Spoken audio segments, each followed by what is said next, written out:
Ka shumë akuza që PD-ja është shitur. Është shitur. Nga demokratët janë këto akuza. Dhe ndoshta të mbuloj këto shitjet ble foltore, ka i shleka marë për shitjen, sa ka filluar ble foltore? Pyetja është për mu?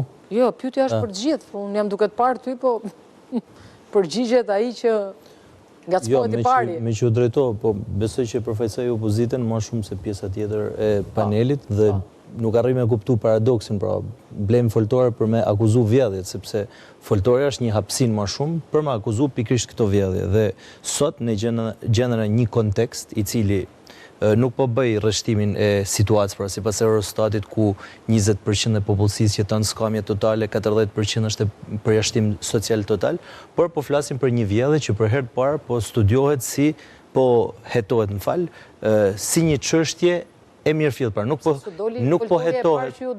Jo, s'na del, domethënë, derisa të rrëzohet regjimi dhe derisa të kthehet mundësia për shqiptar. Si të rrëzohet ky regjim ku nuk bëni marrëveshje?